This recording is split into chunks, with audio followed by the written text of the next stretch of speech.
You have two choices when you struggle on any kind of climbing terrain. You either accept that it's challenging and try to get better at it, or you walk away. And, walking away didn't seem even remotely like an option for me at the time. I wanted to get better. I was excited to get better. And I think looking at it from the optimistic side of things, like I had a lot of opportunity to grow in this area. Like if the next comp I'm able to get a zone, great. That's like a huge improvement because I didn't get a zone last time. If I'm able to get a top like 2 World Cups from now, great. That's like, huge improvement. So I think just like having small checks like that was really beneficial for my mindset going into future comps.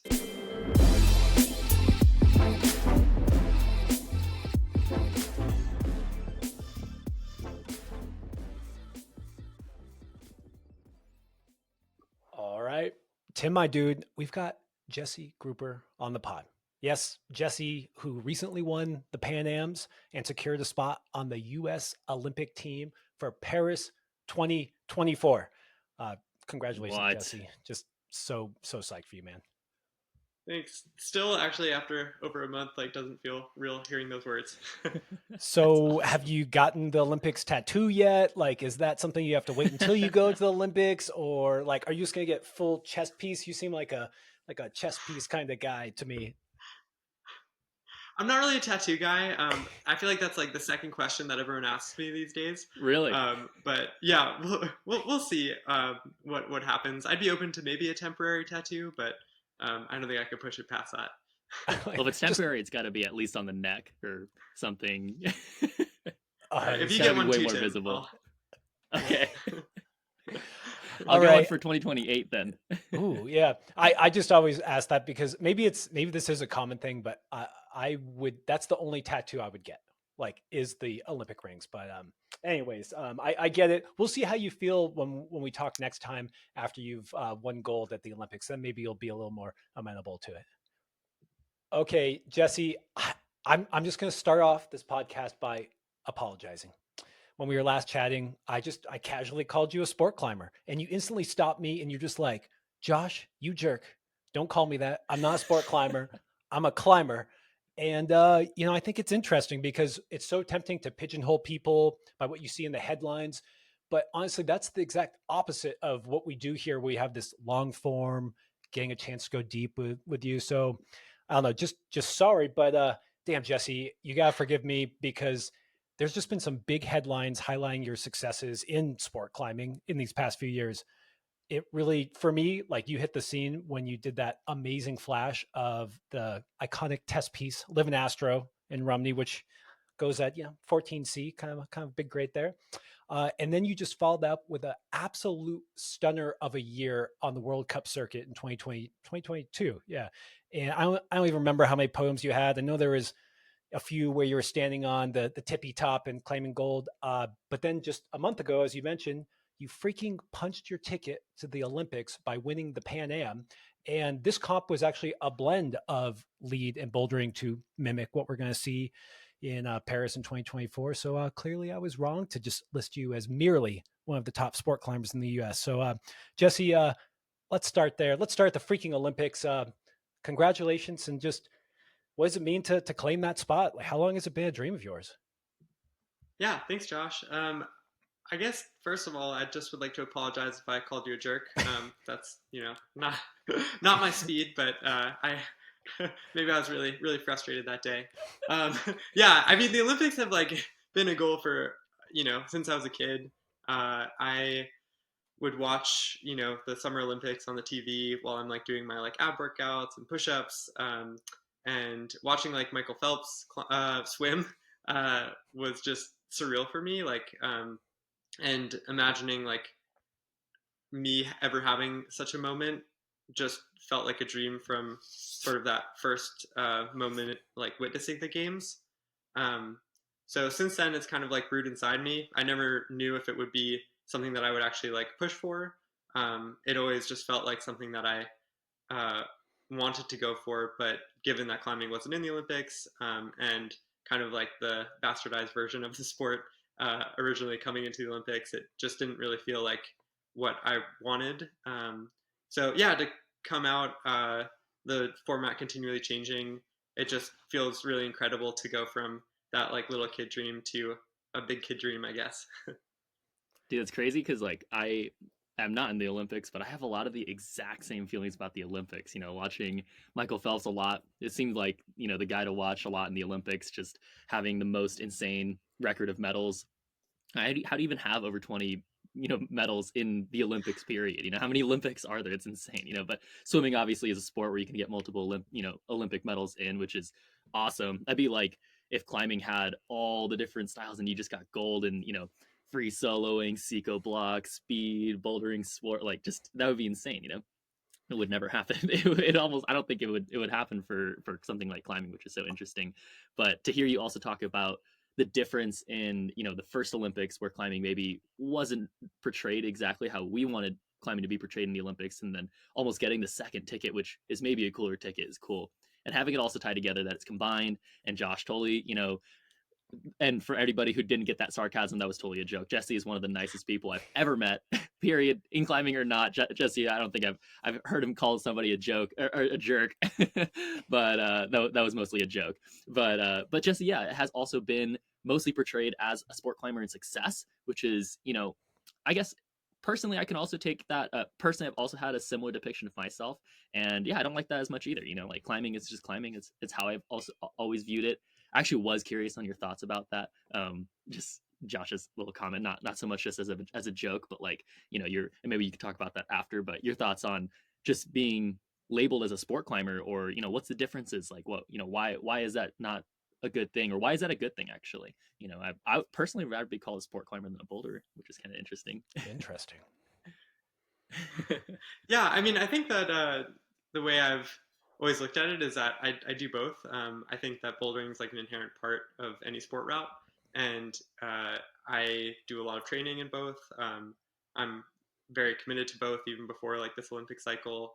And I think that people tend to categorize people based on how they compare to other people and not what they view themselves as. So I do think that's like a little lame, and I think that it kind of makes you feel pushed into just doing what you are good at. But I think that's like the beauty of climbing, that we all get to push ourselves how we choose. And it's not about, oh, this person did this hardest grade, so they're um, more deserving to be in the sport in a certain way. So to me, yeah, like I'm a climber. I like the idea that climbing, you're continually pushed into new difficulties with different disciplines, different ways of kind of composing yourself and being able to, yeah, sort of rise to the challenge. So, yeah, like I might have some more natural tendencies towards sport climbing, but I think overall, like I've been both from day one. Yeah. That made me smile. Thank you. Yeah, it was a joke. You definitely did not call me a jerk, but I love seeing you break it down there, where I think it's interesting how when people label you as something, how that also can become this internal monologue that hurts your growth. So someone might be like, "Oh, like you're so good at crimps" or something to someone, and then people often then maybe change their what they get on because they think like, "Oh, I'm a crimper. I'm supposed to be like this," and that can be really hurt. It can really hurt your growth. So I love that. I also, my big pet peeve is I have a lot of friends who are boulders and they say, "Oh, whatever X, whether it's trad climbing or sport climbing, is stupid." And I always just want to shake them and say, what if I told you you could find climbing all over again? And to me, when you look at these different disciplines, they are different, but they're just, the substrate is still this beautiful thing that we love to do. So more power to you. And you guys, I gotta pull it back to the Olympics because I freaking love the Olympics. And you talked about being a little kid, seeing the Olympics on TV. Michael Phelps, definitely, a big name for all of us as we were growing up. But the Olympics or climbing was not in the Olympics at that point. And so you said that it wasn't necessarily totally on your radar, but when did you start thinking about that being a potential goal? And then maybe did you ever like flip a switch and say like, oh wait, like I want that tattoo or that temporary tattoo? Yeah, for sure. I think that it always was like deep down inside, whether I flipped the switch or not. When the first cycle came around and uh, I definitely considered it strongly. Um, Overall, though, I kind of felt like in order to pursue it, I would have to like leave school, which in retrospect maybe wasn't true. But I just didn't feel like a speed climber at the time. Didn't feel like going all in on that discipline. It didn't feel like it was right for me. I think it's an awesome discipline, of course, but just wasn't how I was sort of brought up in the sport and wasn't what I found pleasure in at the time. Um, so when it came down to continuing school, continuing competing at a high level, or sort of like quitting school and going all in on that specific cycle, it just felt more appealing to not at that time. But I think in the back of my head, I was always like, well, that's what they're doing this year, but what are they going to do next time it happens? So I think it kind of was the first time that that idea was like resurfaced as like now climbing is in the Olympics. There is a chance that it might change. What are we going to do in order to be ready for that change if it were to come one day? So interesting. I do have a question on that to kind of keep pulling on that thread a little bit. And this is not a gotcha question. This is a question that I've had myself personally, where if I was training for it, or I guess when I was training for more specifically competitions, when I moved to Salt Lake City, it was at the time of the Olympics kind of changing towards that newer combined format where speed wasn't included. But when it was announced that bouldering and lead were still going to be a combined medal, how did you feel about that? Like, did that shift your training as well? Because obviously having speed taken away is much more of a belief, but and this is why I'm kind of saying it's not a gotcha question, because your success in competitions have been greatly higher in lead than they have been in bouldering, and seeing that they have to be a combined score, I guess, like, how'd you feel about that? And what did you do exactly to, well, I know that you train a lot of bouldering, you did really well training that, but I guess, yeah, more specifically in your internal thought process, like how that disrupted, what did you do to kind of combat that, I guess? I don't think it was like a yeah got you question by any means, but I think that like uh, I was always motivated to do bouldering competitions before like this Olympic cycle kind of started. I think that I didn't understand what the level was like until I actually started and realized how far behind I was.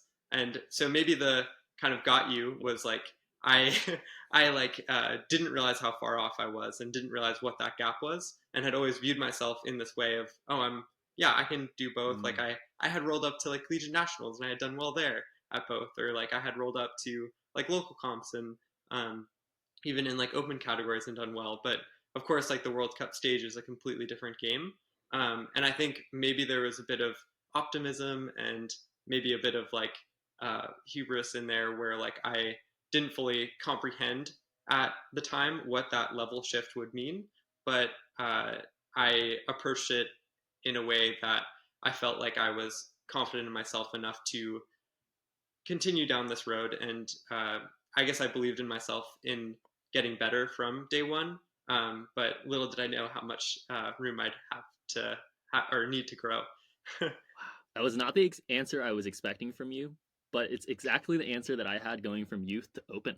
When I was going from youth comps to open comps, but I actually had it in a really positive light where I was like, I was taking youth very seriously. I was, really going for it all the time, really focused in each moment, especially in bouldering comps where I felt like I was struggling a bit more. And when I got to open, I was like, wow, these guys are so serious. They try so hard. They're so strong and they solve so well and they commit every time. And I'm watching like, the early times of Sean Rabbit 2 competing and like Daniel Woods' is kind of legacy going on and, winning every single nationals. And that's when I started doing open. So I was like, well, open, they're serious about this, and so it allowed me to be serious about it and allowed me to try really really hard. But I can see it kind of in the opposite way, where when I went to my first lead world cups, I had a hard time like rising to that occasion because I was also kind of this optimistic mood, and I was like, dude, it's kind of hard to like really focus and try as hard as you can, especially when Magos is just next to you and it's just absolutely shaking out and cruising, like, where it doesn't look that comfortable. It's not about being comfortable, but it's about rising to that mindset and trying really, really hard,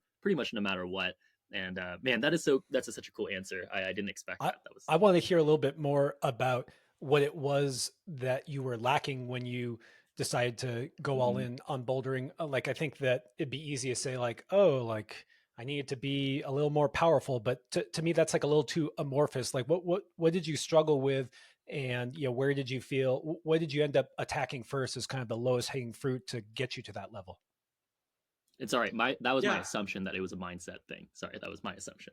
But that's fair. That's fair. Yeah, so I think that really my first entrance into the bouldering scene was Merrigan in 2022. So that was like about a year and a half ago, a little bit over now. And I didn't get a single zone. It was probably one of the most embarrassing competitions of my entire life. But I think holy cow. I was, of course, bummed and disappointed after that because who likes not getting a score on the scorecard? But at the same time, it felt really motivating because I was like, holy crap, like there's so many different areas of climbing that I can now get better in. And it took a while to like get there, but I also think that like you don't know what you don't know until you try. And I think that sort of like motto for all of climbing is really what, everyone is kind of like pushing themselves around. Like, until you try that project, until you, go to your first like competition, whether that be like in the beginner category or not, like you don't know exactly like the areas where you need to improve. So for me, I think that there were a couple key like differences that I knew I needed to work on. Number one, which I'm still struggling with, is like confidence on boulders. Um, I think on lead, like I'll, get to some moves, especially outside, where I can try it in like multiple ways and still like not come off. It's kind of like testing. So I'm at a rest. I'm going up a couple moves. Oh, that didn't feel right. I climb back down to the rest and then try it a different way. In bouldering, that doesn't make any sense. Like your approach is consistently like I'm trying something as hard as I can and then I'm falling. And that was just something hard to wrap my head around, like coming um, maybe from more static bouldering, I'll say. Um, and I think that uh, then it kind of comes down to like a little bit more of the movement. I was used to doing like powerful moves, but the coordination, the jumps, that's all really challenging and still is for me. And still is an area where I feel like I have, tremendous like growth opportunity for. Um, but yeah, I think that just getting more exposed to the style helped me like practice on that style back in the gym. Like for instance, like even in Boston, where we don't necessarily have, or at least at that time, like any World Cup like climbs. Well, I like look back at the videos from both qualifiers, semifinals, and I tried to like make them. And I think that like sure you can do that by like looking at like World Cup videos, but it's a whole other thing to like feel what that feeling of like being shut down is like, and being able to simulate that and practice that and be like, okay, it actually is this hard. Like setting something easier for yourself in the gym that you can do is great, but I think like to get shut down on a coordination or jump move like that and then be able to um, respond to it and be able to like work it over weeks and weeks is also pretty awesome. And I'm still doing that to this day, I would say. Jesse, you kind of you mentioned that that was that was a really tough comp for you, and that you didn't score, and you kind of brush over, and you're like, oh, actually, first you didn't brush over it. Something you said that was really cool is that you don't know what you don't know, and I just love that approach of, oh, you want to climb V12? Well, have you tried V12? Like, go find out what it's really like. So I just love that. But what I want to get at here that kind of blows me away is that you're just like, oh, I it was the most embarrassing comp, and you're kind of saying it almost with a chuckle. But how did it feel, and how were you able to then go to the next one with a better mindset? I just think that personally, and maybe not just personally, I think a lot of people would be really crushed by finding out what you don't know is like, oh man, this is hard as heck, and I'm not quite up to the challenge yet. And shifting that into, and that means I'm going to go home and set simulations. Like, was that a really obvious path forward for you, where you just kind of swallowed that upsetness and chugged forward, or was there a period of doubt? Like, just I would love some insight into how look back on it, almost sound cheerful, like, oh, it was the most embarrassing comp, but now I'm crushing, ha ha ha. For reference, I don't think I'm crushing now, but I do think I've improved a lot as a boulder. Yeah, I think that overall I've been disappointed about it. And moving forward, I guess I kind of, you have two choices when you struggle on any kind of climbing terrain. You either accept that it's challenging and try to get better at it, or you walk away. And, walking away didn't seem even remotely like an option for me at the time. Um, I wanted to get better. I was excited to get better. And I think looking at it from the optimistic side of things, like I had a lot of opportunity to grow in this area. Like if the next comp I'm able to get a zone, great. That's like a huge improvement because I didn't get a zone last time. If I'm able to get a top like 2 World Cups from now, great. That's like, huge improvement. So I think just like having small checks like that was really beneficial for my mindset going into future comps. And it promoted like that idea in my training that I could, yeah, keep getting better at the style. I hadn't maybe worked on it as much as I thought I was, or I wasn't working on the right places for it, or the right kind of movement. So I think overall, yeah, just having that optimistic approach was really beneficial coming into that next World Cup. Dude, I love this conversation. We're gonna keep pushing on this conversation, and we have so many. I love that Josh just took a step back and kind of asked about the perspective of that situation, because he's right in that that's maybe the most significant part of this. Is not that, well, on that note, by the way, before I lose this, I want to take this moment to also assess competitions as a whole. I know that you probably have feelings on this as well, but what an amazing opportunity to be able to go to one of the highest level competitions in bouldering and not get a score, right? Like, I think that's a huge misconception in climbing, is the level of difficulty in these competitions, and it's shown very well in something like that. Obviously, it's unfortunate that you might be that person to have that, but it's also really cool to watch someone like you qualify to the Olympics after, a situation like that within like a year or two. Sorry, I just wanted to make that point based on what you were saying, because that's really cool. But back to perspective, back to the optimistic perspective, you brought up dreams, you brought up intentions, and you brought up, kind of life paths when you're young.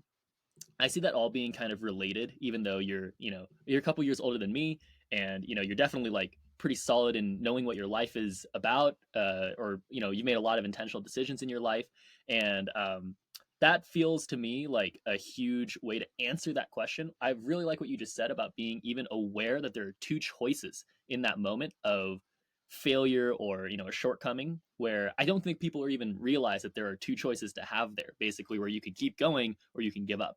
I think that's a huge significance, and what I just heard you say is even the awareness that there are two choices there. You can either keep going or you can either stop, and people just kind of, I think historically I see them listen to whatever feels easiest or whatever feels the most natural in that moment, but it is maybe a tough decision.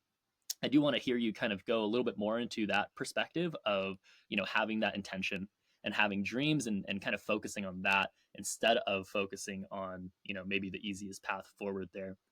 Yeah, I mean, I think overall, like, I don't know if I would be able to qualify for the Olympics if I didn't have that opportunity to begin with. And it almost like set me on this path to improve at bouldering Yeah. at kind of a really rapid rate compared to what I was doing before. Of course, I was improving at bouldering, I would say, like year to year, but I think that I wouldn't be where I am today without having that failure point and being able to respond to it. And I think that's a really beautiful process. I think that any dream is kind of comprised of all the steps that you use to build to it. And I think that, step one was like sort of qualifying for the team. And then step two is like throwing yourself full force into this world and into the realm of like possibility. And I think you're, of course, constantly questioning that.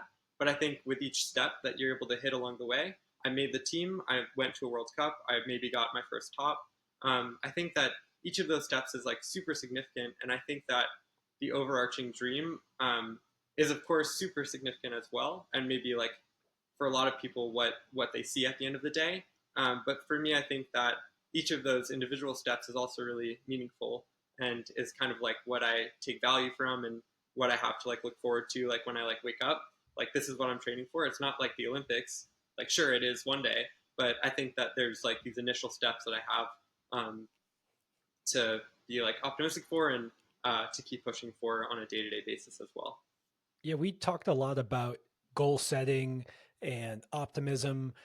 And I remember I mean, just now you're talking about how you had all these almost like sub goals that you were ticking off. And I just thought it was really cool how when you didn't have the success you were looking for on your first bouldering comp, your next goal was not, and then win the World Cup. It was maybe get a zone, maybe get a top. And I just like something that I struggle with is it's sometimes easy for me to set these giant goals, but then they seem so daunting that I don't really understand how to tackle them. And it's like, great, you're ambitious, but what about today? Like you can't walk into the gym and just win the Olympics today. It's a series of todays over years. And you started describing that how you broke down your goal of flashing Livin Astro, and I just thought that would be a really cool example if you go over how you had that goal and then how you actually went about executing on it versus just having a nice goal that you write down a bunch and breaking it down into that. What do you do today? When do you wake up? How do you wake up and both have that big goal in mind and then tackle it in the right step today? Yeah, I mean, I think that both Living Astro and the Olympics are really beautiful in some ways because they really boil down to one day of my life and my existence, but they're what you see my accomplishments as. I think that Living Astro, of course, was a dream for a really long time. I had been projecting JAWS 2, which is like a 15 to the left of it, for almost 2 years, and basically JAWS is here, like on the left side of the crag, and then Livin Astro is like 2 lines to the right. So every day that you like walk to JAWS, and I spent maybe like 20 days projecting it, I would like look over at Living Astro. Maybe someone was climbing on it, maybe someone wasn't, but it's just a stunning line. And I thought to myself, like, I'm gonna see this like JAWS thing through, and then at the end of this, maybe one day I'll feel ready to give Livin Astro like my first attempt.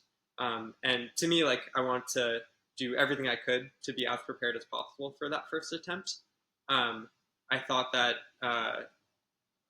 the optimistic side of me felt like it was in the realm of possibility to do it on that first try.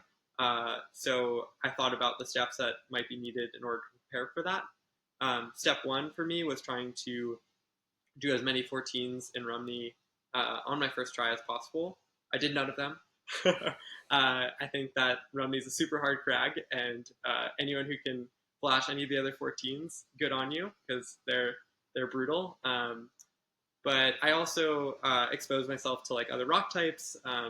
I went to Vermont, and there's a 14B there that I tried the month before that I was able to sort of flash with some help as well. I practiced the year before anywhere from like lower end 13s to higher end 13s and lower 14s. And I think honestly, like, there were a lot of like failures on that route. Like, I think that there were some routes that I felt like I could flash and they didn't work out. There were other ones like simply redlined in rifle that ended up working out as well. But yeah, a couple of months before I felt ready to give Livin Astro that first attempt, I was kind of just building confidence in myself that this dream was attainable. And more than it, I don't know if it was mental or physical or a little bit of both, but I think just having that extra boost of confidence going into the climb was really meaningful to me. And it is funny looking back that like the 114 that I've like flashed in Rumney is maybe like one of the hardest ones there, at least grade wise. But it's kind of funny how that works out sometimes.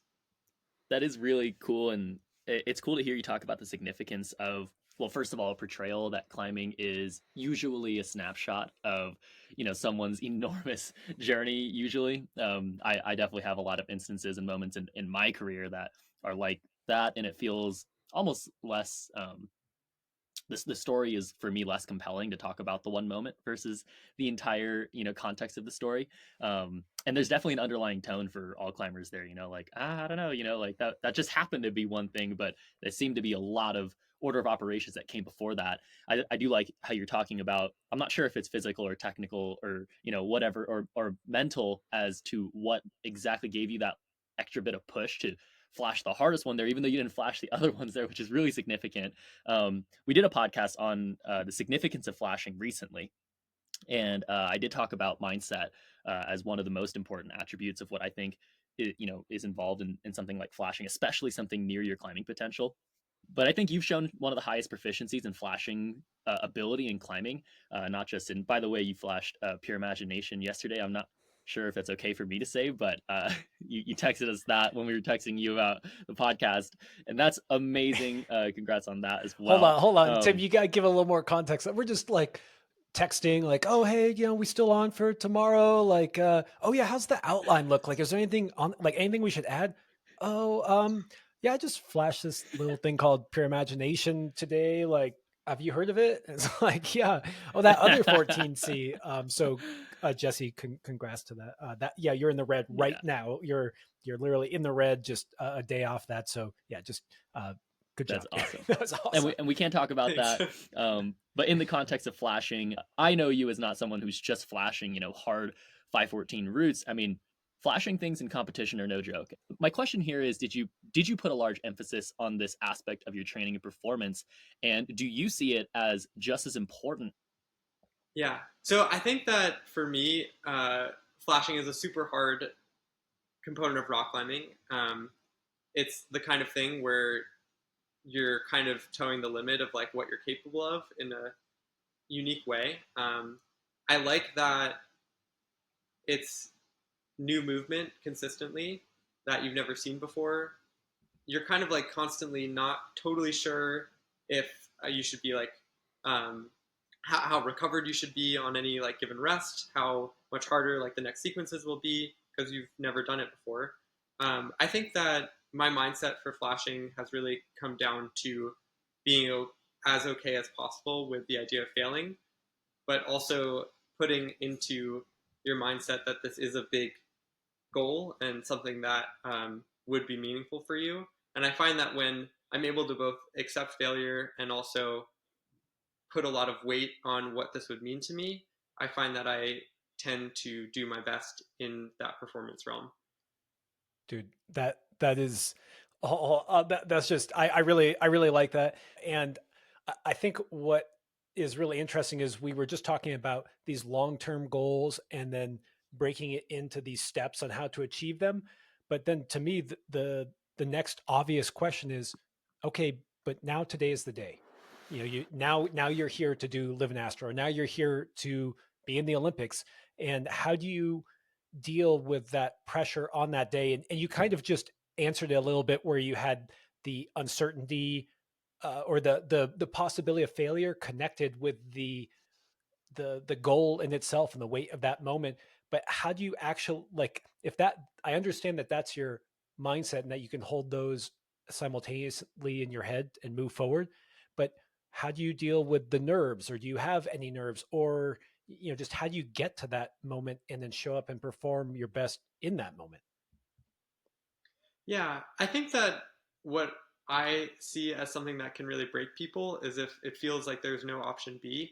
Um, Whatever the quote is, like if I didn't do it, what would I have done? And I guess we'll Mm. never know or whatever. Like I like I think that I do think that me not flashing a certain climb or me not being in the Olympics, like life will go on, life will be okay. Mm. And I think that having so much weight on myself that my whole climbing career is going to end because of one day of climbing just doesn't make any sense. I think that I've felt like I've accomplished a lot, and those like sub goals. I did really well in like lead World Cups, and then sure, like after that, like I did make the Olympics, but it's still really cool that I like did that well in those other lead World Cups. I flashed all these pretty hard climbs for me, and like little boy Jesse like would have been really surprised that I would be able to get that far. Um, sure, like he's even more surprised that I was able to flash Livin Astro, but I think that those individual steps leading up to it are also really significant in my climbing and still feel like an achievement for me. Maybe they're not like the newsworthy headlines of American rock climbing, but I think that's not what anyone really should be solely focused on.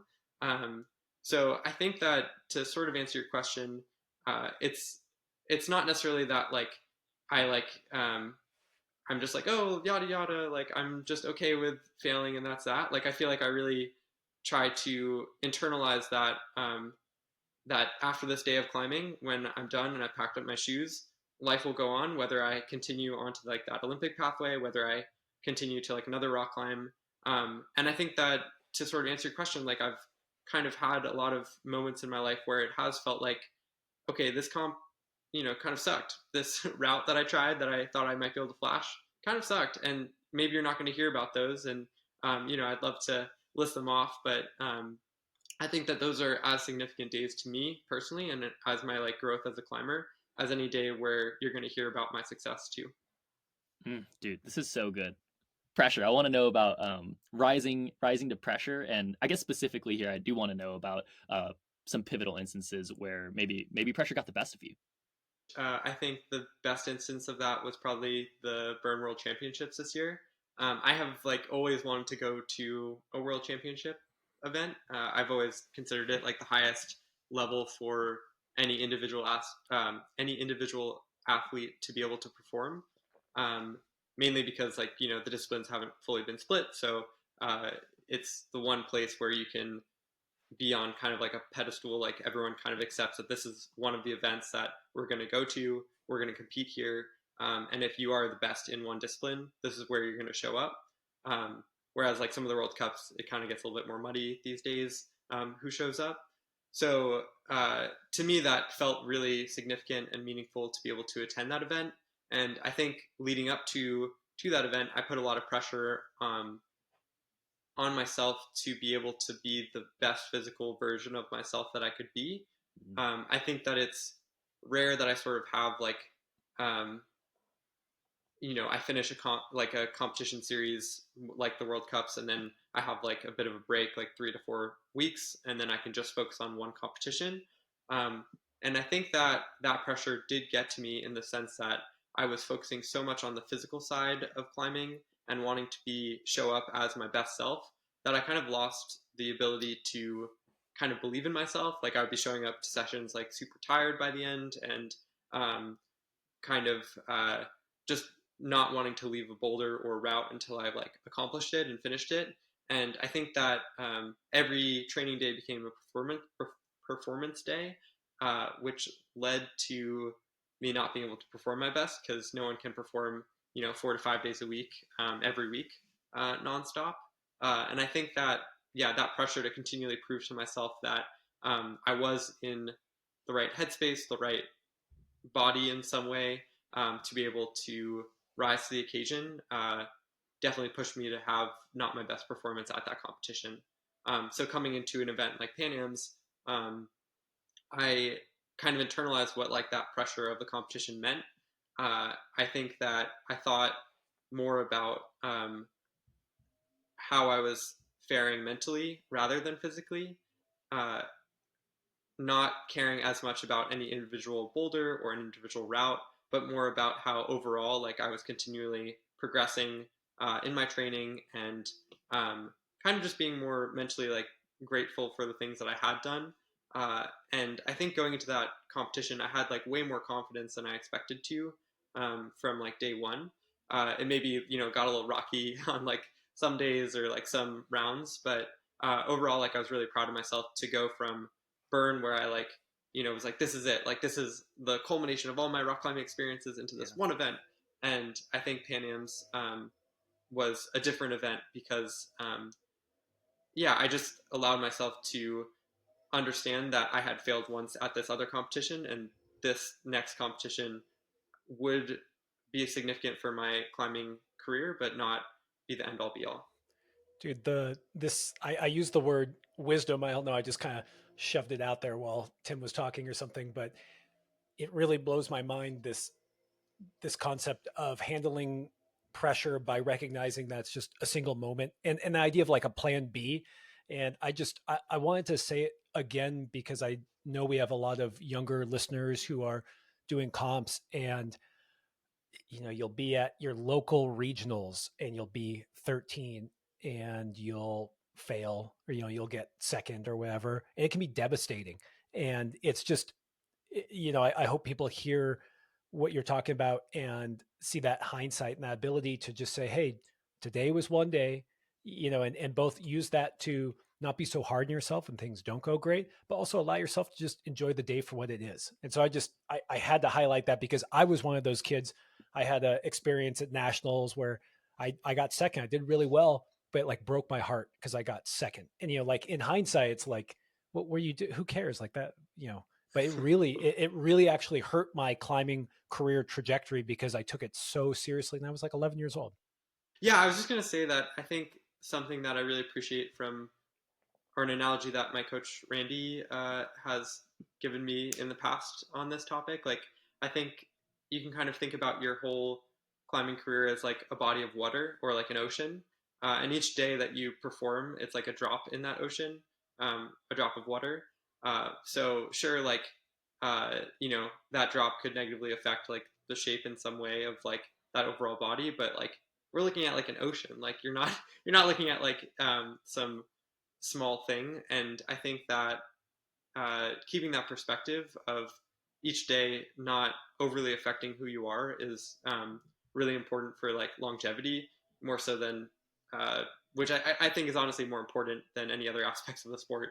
I think that if you're in the sport, you should do your best to continually like work ways to love it and create opportunities to continue to see value in it, because I think that that will take you further as a climber than you know literally like finishing a day and then being like, okay, I'm done with climbing because this is too emotionally hard. Like I think that it's okay to like step away sometimes and come back and whatever you need to keep that ocean alive.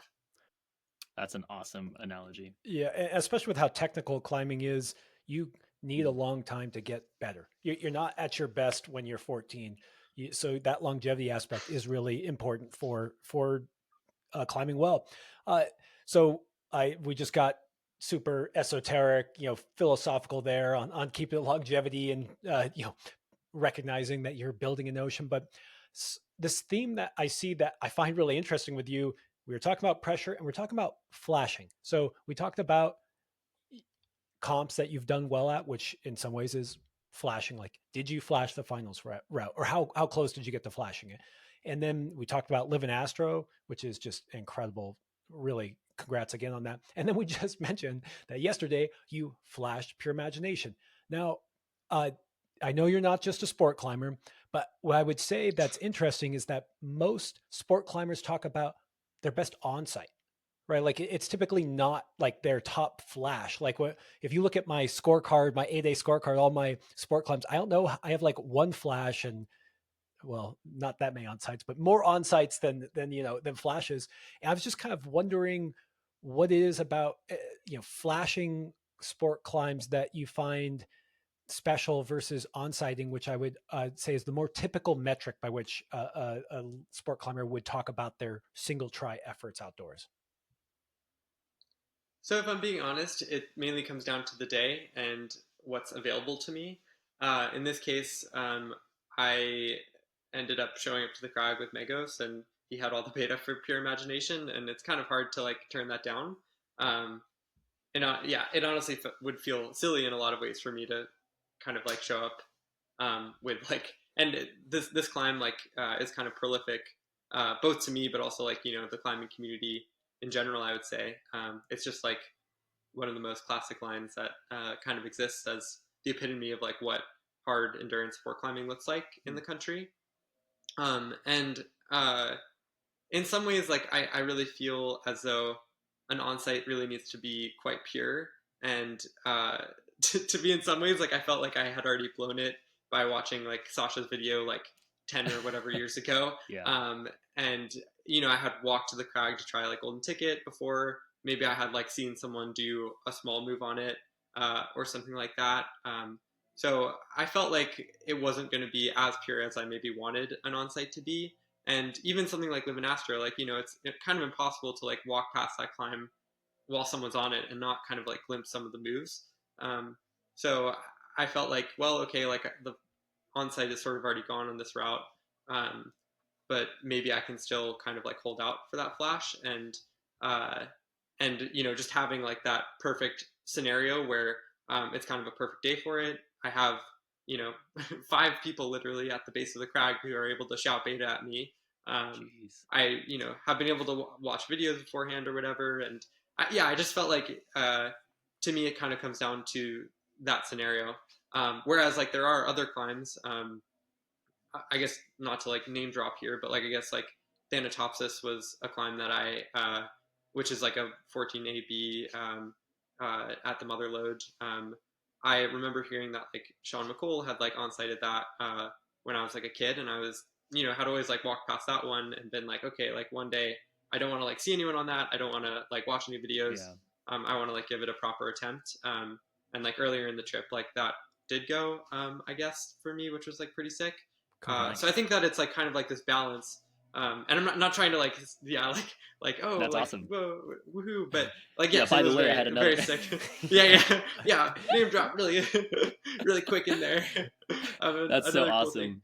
awesome. I just think that the point I'm kind of trying to make is that I think it's about kind of the opportunity that you're given on a day. And I think that's kind of the decision that it kind of boils down to between an onsite and a flash. And both are very meaningful to me. But I think first try climbing is first try climbing, and it's pretty sick either way you go about it. Oh, dude, there's a couple of things that you said that were really cool. The first one being that it's kind of sometimes important just to rise to that occasion. We've talked about this in so many different contexts, and the simple context that we kind of bring this up in is the question that a lot of people have this question like, okay, well, do I follow my training plan, or all my site friends are there that day, like, should I do that? And it's like, of course you should do that. Like, you have to understand the rare attributes of climbing with your friends that day and having a site session, and maybe there's new climbs or whatever. Like, there's so many obvious attributes as to why that might be a better session for you than following your training plan. Of course, you're missing out on consistency, and you're missing out on understanding the impact of your volume and intensity for your week and stuff. But that stuff is easy to get. It's not so easy to get that psyched inspired session, and especially you're right when there's a bunch of people who know the beta on pure, and you're capable of flashing pure, which is a huge one. You got to take that. You got to kind of rise to that occasion, of course. So on that note, I was just texting with Ethan Salvo this morning, and I name dropped you, Jesse, in your accomplishment on Pure Imagination. I was like, oh, dude, like, I don't know, he keeps flashing these things. And then Ethan was like, dude, Dreamcatcher next. He's like, we can spray you down. It's like the perfect, because it's a perfect flash boulder, awesome. right? Like everyone's there. Wow. I don't know, just putting it out there as a possibility. See. Josh said flash boulder. I'm like, oh, also, imagine. Also, by the way, I just realized that I referred to you doing finals routes as flashes, but they're on site. So just wanted to correct myself there. It's been a while since I've been in a finals route. I apologize.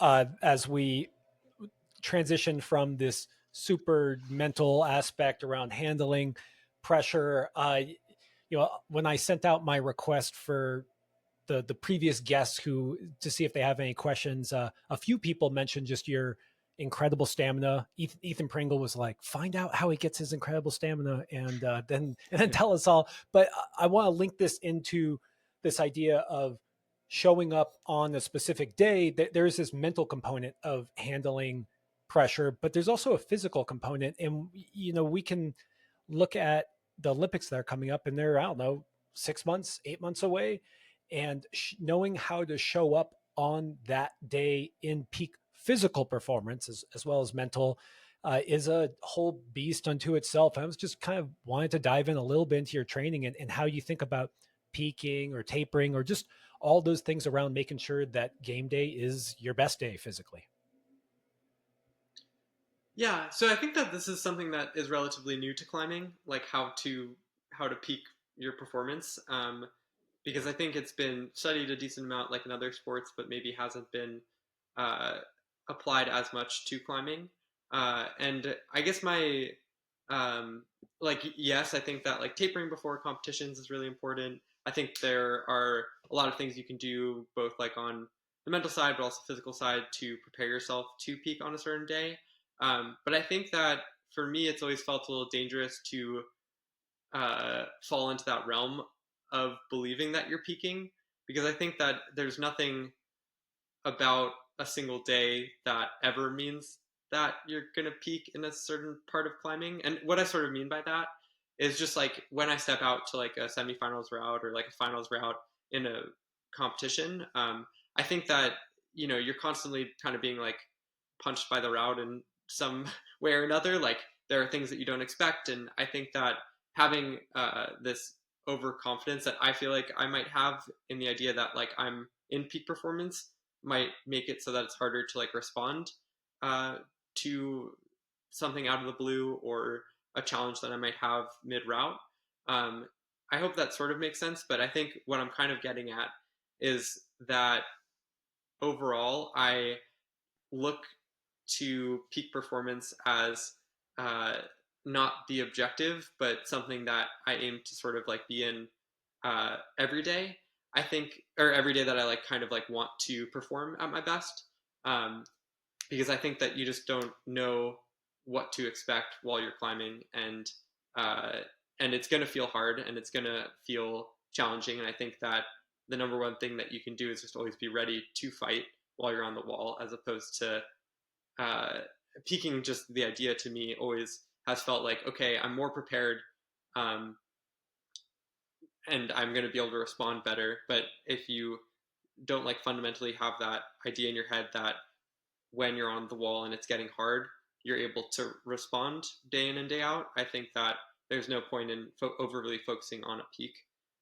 That said, like I have been tapering more for World Cups, so kind of doing, uh, a little bit more resting, not double sessions, maybe having more just like performance execution days a couple days before, limiting volume more, and then also like I think on the confidence side, leading up to it, similar to like Livin Astro, but on a smaller scale, like every week or so, like there are things that maybe I'll write down or think about that I accomplished in that week that maybe were challenging for me in the week before.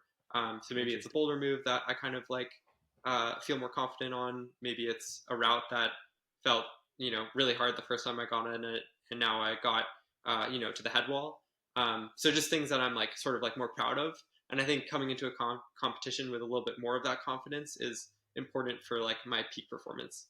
Wait, so do you keep a journal? Like you said that you are keeping track of some of the wins that you have along the way. Do you keep some kind of journal? I do have a journal. I don't write this down like every time. Usually, it's more uh, en route to a specific competition. I'll keep track of like things that I'm proud of in the last few months or the last few weeks. I think that it's just nice to appreciate yourself. One thing I just want to highlight that you said that I want to make sure I understand is it sounds like you can't count on quote unquote physically peaking always. Like you may be able to taper and kind of have the idea that I'm well rested at least. I didn't overdo it, but it's hard to know how to just show up on that specific day. So it's more just this general thing. But then you said something that was really interesting, where it's always going to be hard and you're always going to have to fight. And I found it interesting because there's almost a mental component there of it's not about peaking. It's you can't even peak that mental attitude. That's like a consistent thing that you have underlying all tries is doing your best. And I think that's kind of cool because you can see how maybe you are really strong that day, but then maybe a move just is outside your wheelhouse. And if you're like, oh, but I'm supposed to be just cruising, everything's supposed to feel easy, then that can really blow up your confidence for that moment. And I just love that no matter how strong you are, no matter how well rested you are, undergirding all of that is the willingness to put it all out there. And that sounds like something you can practice all the time, not something that you have to wait for. Yeah, that's actually more of what I heard is that the if you believe in your peak too much, that can get in the way. Not so much that you should rely on your peak so that you show up physically. Like, of course, you should do that. I like that you're making a point that it's relatively new in climbing. We are learning how to do that first, but you do your best to understand your body and experiment over time, and you just peak.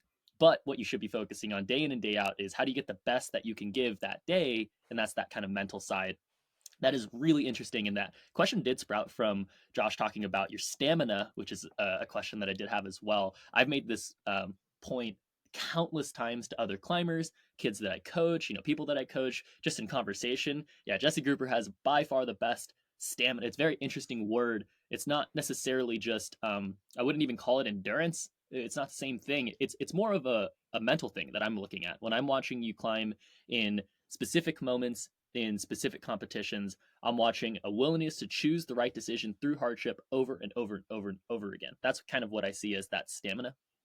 And I guess I did have a question, which maybe seems obvious to you, but is that more physical or is that more mental? I want to go back one more time to the peak performance, and then I will answer your question, Yeah. Tim. And I think that the best example that I can give for what I'm trying to sort of describe with peak performance is an outdoor trip, because I think there's uh, no better kind of place for describing it than there. I think that a lot of the time when you're on an outdoor trip, it's going to rain. There's going to be high humidity some days. It might be too cold. It might be too hot. Whatever. You can't control the conditions, but like if you're trying to control like when you're peaking, but the weather is different than when you're supposed to be peaking, it gets like awfully confusing because your peak is actually like not when you're physically the best, but when the weather might be the best. And I think that that's a kind of like drives a point home in that um, you can do everything you can on the physical side, but there's so much in climbing that you can't control, and ignoring that kind of defeats the purpose of any peak that you might have. Then to answer the stamina question, I think that this is something that I've just had fun with climbing for. It's not necessarily, I mean, fun is relative because I think that for me, when I sort of like describe my training regimen to other people, it's like, whoa, that's like insane. Like that's like way more than I even thought like someone should do or is like healthy to do or something like that. People don't say that all the time to me, but on occasion, like I'll get that. And I think that for me, like it's like been a build up, like a steady build up over many years. Like it's like if someone had never run 100 miles, but we know it's Mm. like possible for the human body to like go that distance. Like it sounds insane if you've never run a mile, but like it's kind of the same progression where you would start by running like a mile, then maybe I run 5 the next time. That's not how running works, but you kind of get the point where it's like Yeah, you build up over time, and build eventually, like foundations. maybe one day, yeah, you're going to 100 miles. So I think that I kind of approach um, mainly power endurance in the same way, which is mainly what I focus on in my training. And I think that it is, of course, like uh, a physical stamina that I'm reaching for. But I think the added component and bonus of that is that when you're continually like um, getting physically like powered down uh, in your training, you have the opportunity to continually try to respond to that uh, power down. And I think that that's really where I feel like my training has excelled in that, when I'm starting to get powered down on a route, like I've built up kind of like this reaction to that over Hmm. time by struggling continually in training. So I think that, yeah, it is like most things, it's both. But I think that I wouldn't be able to train the mental side without being able to push myself on the physical side. What a good answer. I just want to echo. I just want to echo what you just said. It's a choice. It's a reaction that you're making. It's that continuous over the course of a session. It's not. Yeah, I love how you're talking about the physical and the mental side, but the mental side there is that kind of reaction. Every time you're powered down, you have a reaction. Yeah. Well, because I Love that. loved what you said, Tim, about that willingness to choose the Yeah. hard thing, the right thing, even when it's hard. And that's what I like about sport climbing. Uh, well, I mean, this happens in bouldering too, but it happens to me more Hmm. in sport climbing where I know what I should do, but I don't want to. I just want to jump to the hold and hope that it's a good hold. I just want that to be the jug instead of using the intermediate, really setting my feet right and really choosing the right option even when you're tired. And that's interesting that you talked about how it's this blend of being exposed to that situation can over and over and over again and building up that consistent reaction to make the right choice. So I love that. I gotta ask, because I had this written down because I'm just curious, what kind of volume do you do, Jesse? Like, what does a week look like? And I can't believe some people said that doesn't look healthy or that's hilarious. Those are just, don't listen to Oh, them. I But can. I can yeah, can believe you that. give us some? Well, I just want to hear. I just give us some numbers or some way for us to relate to what the actual volume does look like that you're doing on a weekly basis. Yeah, I kind of want to jump back again. Sorry Please. to be all over the place, but I think that I also would sort of challenge the idea that there is like a right answer in sport climbing, because even like in pure yesterday, like Alex was like yelling beta for like the red point crux, and I was Mm. trying to do his beta as best I could, but it didn't feel like quite right with like the foot that he suggested. He also said like not to use like an intermediate as well, and I think that it's like being able to respond to what like you think is right. So maybe it's like not really challenging that idea too much, but also being able to like change the switch and know that like if option A doesn't work, option B might work, and they all probably will work. It's just about picking one and committing to it fully.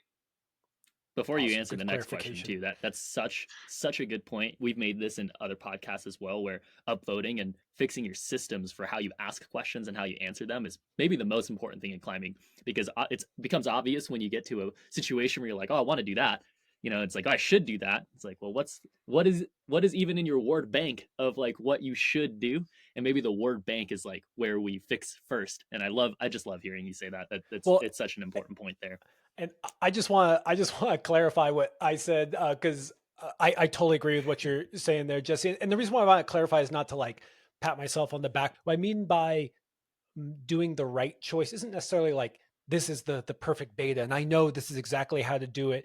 My point is that sometimes when you get tired, it's almost like you're looking for ways to give up in a not direct give up way Mm. where it looks like you just jumped off, but really deep down inside that you need to keep your foot on for this move, but you're just going to go for it and you're going to kind of half ass it. What I mean is that sometimes we get really pumped and tired. I mean, maybe you don't, Jesse, because you're just a machine, but I get pumped and tired, and there's just this voice inside my head that's like, dude, you're so tired. You tried so hard. Like, you're not going to be able to do this move. Just kind of like go for it, but like you did enough. And rather than when I hear that voice, but I know like, no, you really need to sink into this drop knee. Like you really need to commit. You can't just half ass this.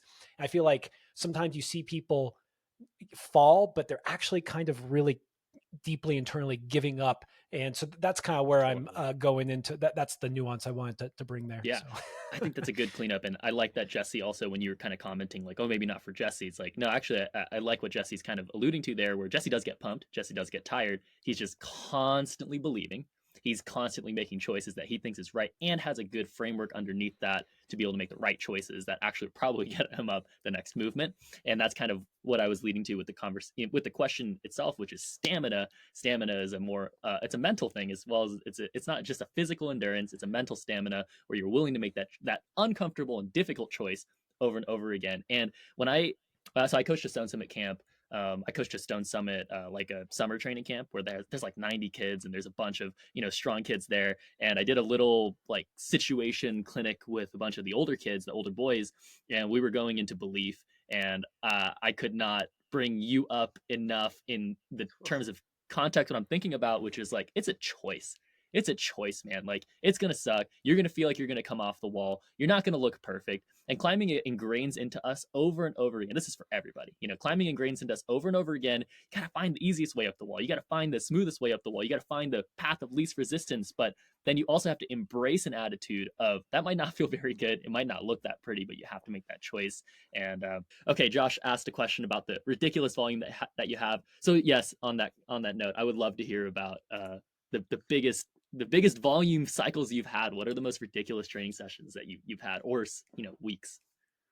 Yeah, and Tim, to your point, I think it's really important to sort of emphasize that this is not something that like I started out doing. It's like things that like over time, like I've sort of developed as like a reaction. And I think if I did it, 365 days a year, or Yeah. even like consistently for more than like a month or so, like I think that it wouldn't be right for me. So uh, I think that I've learned also like as I've gotten older that like maybe some of the volume that I've done in the past isn't always as necessary. Maybe it's more important to Mhm.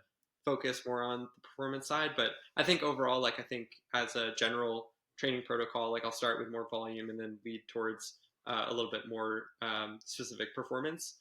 Um, in general, like I think that uh, my ideal like week is kind of like 2 on 1 off. Like the first day I'll aim to do 2 sessions, and the second day I'll aim to do one slightly longer session Oh, maybe. wow. So the first day will be yeah. I think this is kind of like an ideal world, and it kind of never actually happens this way. Hmm. Would be like kind of like a 2.5, 3 hour session in the morning, and like a 2.5 to 3 hour session in the evening, which isn't crazy, I think maybe. And I think that like the next day maybe I would do 3 to 4 hours and then take sort of a rest. Um, so maybe I can just walk through Give kind us of an like a example, yeah, of like a day. standard Yeah. day in some way. Yeah. Yeah, Yeah, the so two like days. The 2 days. a standard the 2 days for sure. So the 2 days, wake up, try to do like a yoga session, do a little bit of like warm up fingerboard, warm up in general. Then I'll move to this is kind of like what I'm thinking of like leading up to Pan Am's because it's kind of like the last sort of training performance cycle that I had. So maybe like 2 weeks before Pan Am's, before like I started like tapering or anything like that. Um, then I yeah, go to the gym. I do some performance bouldering. So working on projects for an hour, maybe hour and a half. Then I'll move to maybe like up down ups on. Like limit projects. Like how hard are you actually Yeah, pulling on? yeah. It kind of ranges. Like I would say it might be maybe I would do like a round in the morning. So Oh wow. there are new boulders up at Momentum, and I'm gonna go try to do like a round and see how they go. Uh, so I would do like 5 minutes on, 5 minutes off on them. They're all usually I probably haven't sent any of them by the end of the time because that gym can be salvaged sometimes. And then I'll maybe spend like 30 minutes or so like working those problems, any individual moves that I felt like were really challenging for me, I wanted to get better at. And then I'll move into kind of like doing like up down ups. So I really like doing that exercise on boulders specifically. Nice. I think that it's great for like power endurance, and I also think it provides an opportunity to basically like have an unlimited number of like on-site routes that you have at your disposal. What are Um, they exactly? Can you explain? because I don't know if I know what up down yeah, up for is sure. exactly. So typically when I do this exercise, I would do like up a hard route, down an easier route, up another route. And I'm saying route, but they're boulders. And maybe I would do 3 to 5, 2 times each. Um, Holy and cow. Okay, that's a then lot. That is a lot. yeah, Can you also yeah. give us a typical grade for the up, the down, and the up? This is gonna blow people's mind. I feel like we're really hyping this up. I feel like it probably isn't that crazy, but I'm maybe do like a 10 or 11 up, like a 6 or 7 down, or 5 to 7 down, I'll say, and then like an 8 to 10 up again, depending on like the terrain. Um, And you're usually like I sending, think like right? steeper stuff.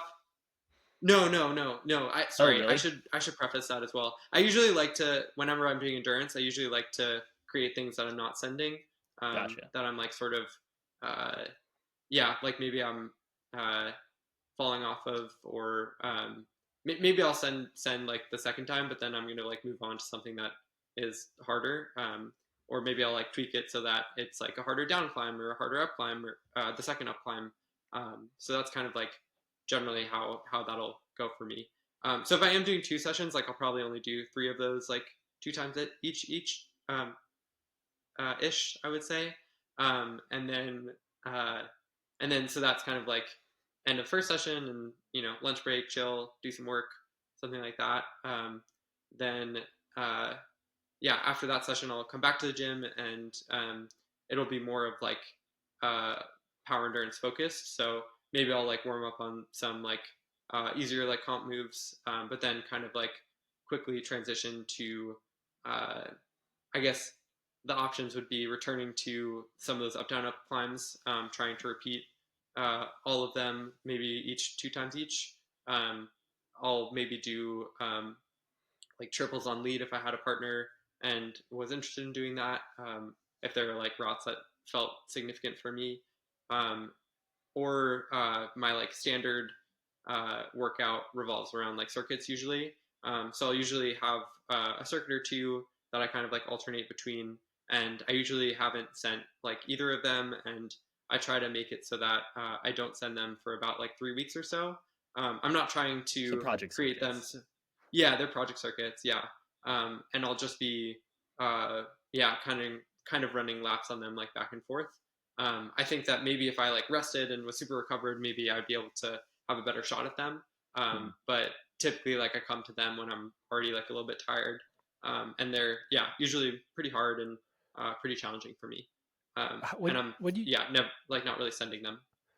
two questions. What do you mean by triples on ropes? I think I can guess, and then just to link into this is, it seems like you are failing during training quite a bit, even when it's endurance. I find that interesting that you're talking about things that are hard and that you don't always send. And just, I guess I didn't see that coming when we're talking about volume and endurance, that you're still really pushing, like that's a big performance aspect. So yeah, what are triples? And then how often are you falling? Is falling part of your, not part of your training, but it sounds like it happens even when you're training endurance. Yeah, I guess I'll maybe focus away from ropes a little bit because I actually, honestly, like I don't rope climb like that much. Like now that the TC wall is up, I'll like do that a little bit more. But I would say like circuits and kind of sticking to boulders is probably more of my bread and butter of like sport climbing training. Um, but Interesting. yeah, it is. This is kind of like an idea that I guess comes from like human performance research, but like the idea of like what an ideal like failure point is for a rehabilitation Mhm. uh, someone who's like going through a rehabilitation cycle. So basically, like how frequently do you want them to be failing at activities that they're trying?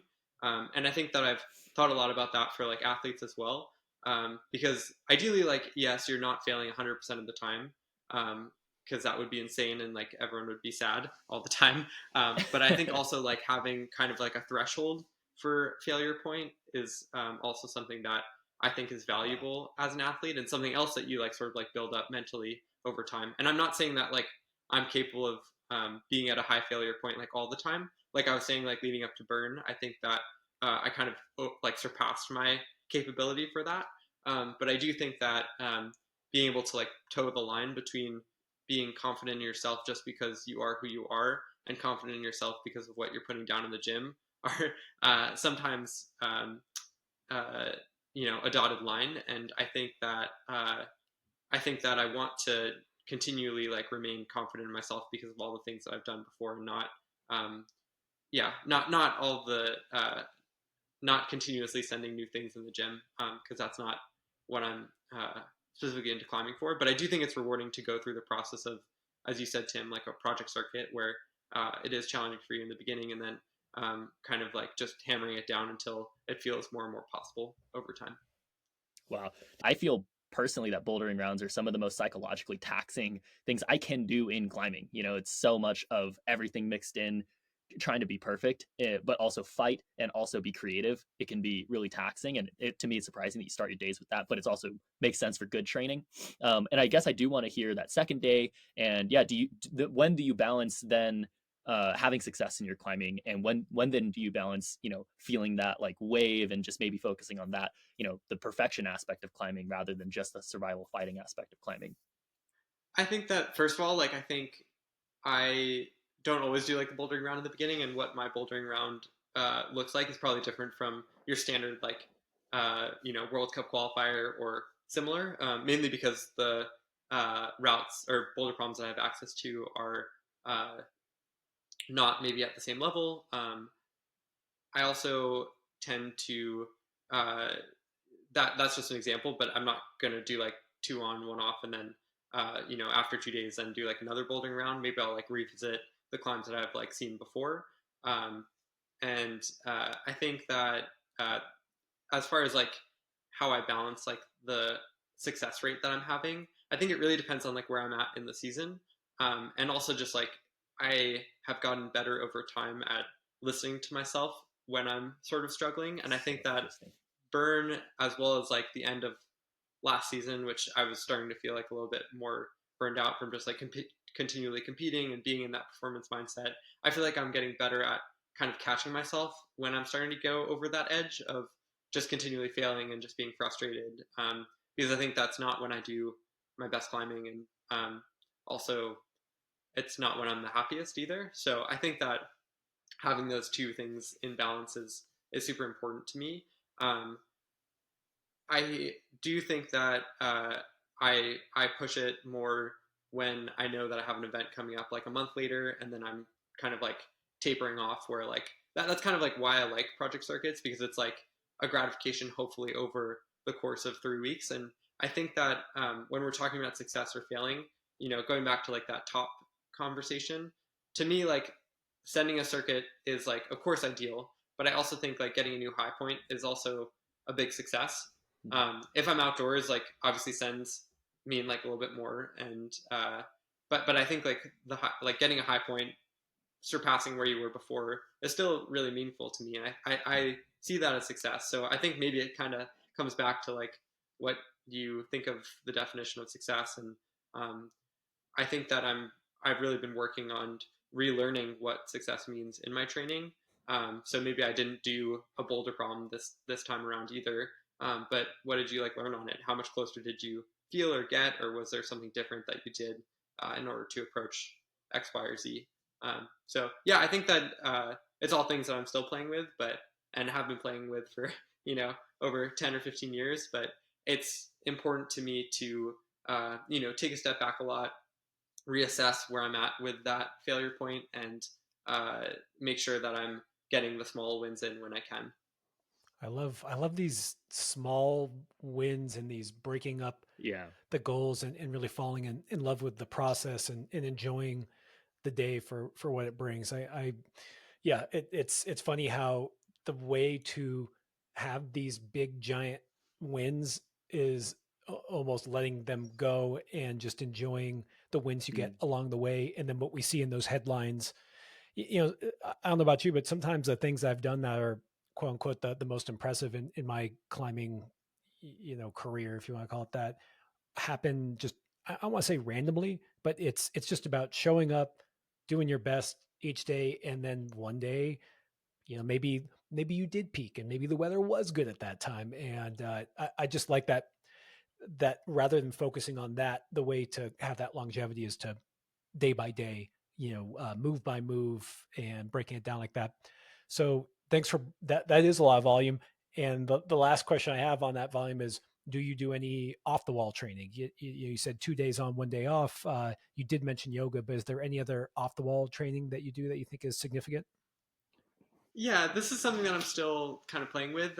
In the winter of the past 2 seasons, I've been doing more weightlifting uh, and exploring like that realm, which is kind of fun because it's something that I'm honestly pretty bad at and am a complete novice in. But I do think that there are benefits to it as far as like just like having to try really hard, just like immediately. Uh, I'm not sure if it's always uh, been as physically beneficial to my climbing as I might have expected, mainly because it makes me pretty tired, I would say, for a month or so afterwards. I have started a pretty thorough like stretching routine, which I try to do like every day. Uh, and apart from that, I would say I've picked up more like mindfulness apps, which I think is like off the wall training in a different way. Just trying to do like a little bit of meditation, um, in addition to like the yoga, kind of every day or every other day or so. All right, that's good to hear that you're not just slamming weights around 5 days a week. Also, I don't blame you for trying to find that off the wall balance. It can be, it's funny because you hear like, oh, I need to deadlift or something or squat. I'll squat. I'll just come back for the next 4 days, be like, wow, I can't even walk up the stairs now. Like, is this good?